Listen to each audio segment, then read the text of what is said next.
কোন খেলা খেলার সময় লাইটটা অফ করে খেলতে হয়? লজ্জা লাগে। এই আম্মা সি সি সি সি, লজ্জা নাই ঘৃণা নাই, কি কয় না কয় দিনে দুপুরে মানুষের সামনে কোন খেলা খেললে লাইট বন্ধ করে খেলতে হয়? দূর যা সাই, কি বলে? এটা কি কোনো কথা? সুটিয়ে লাল করে দেবো, নোংরামি বার করে দেবো। এদেরকে চুটিয়ে লাল করে লাভ নাই, কারণ এদের কোনো লজ্জা নাই। লজ্জা থাকলে কি সোশ্যাল মিডিয়াতে এসে এইসব কথা বলে? বান্দা যতবার বলে আল্লাহুম্মা মাগফিরলি, আল্লাহ ততবার বলে যাও মাফ করে দিলাম। মাশাআল্লাহ, কত সুন্দর কথা বলেছে, কিন্তু আমার একটা প্রশ্ন রয়েছে।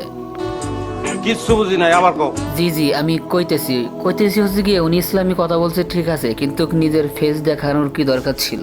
আমি যতটুকু জানি এটা তো পর্দার খেলাফ হচ্ছে। উনি যত ইসলামী কথা বলুক, সোশ্যাল মিডিয়াতে এসে নিজের ফেস দেখানো তো ঠিক হয়নি। সুবহানাল্লাহ।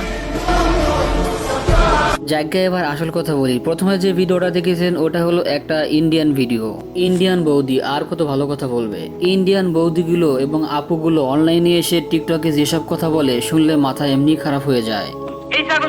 আমার ইচ্ছে করে ইচ্ছে মতো ধুয়ে দেওয়ার জন্য, কিন্তু পারি না। আমরা তো আর ওদের মতো না, তাই চাইলে যে কোনো কিছু করতে পারি না। বৌদির ভিডিও দেখার পর তারপরে যে একটা ভিডিও দেখেছেন সেটা হলো ইসলামিক ভিডিও। বুঝলাম যে ভিডিওতে ইসলামিক কথা রয়েছে, তাতে কি সে তো একটা মেয়ে, মুখ ফেস বের করে সোশ্যাল মিডিয়াতে এসে কথা বলা কোনো দরকার ছিল না। এতে সোয়াবের চাইতে গুনাহটাই বেশি হবে। বর্তমান জামানায় পোলাপানগুলো মেয়েটার ফেস দেখার জন্য ভিডিওতে ক্লিক করবে, আর তখনই গুনাহ হবে। যাই হোক ভাই ব্রাদার, ভালো থাকবেন। আজকের ভিডিও সম্পর্কে আপনার মতামতগুলো অবশ্যই আমাদের কমেন্ট বক্সে লিখে যাবেন।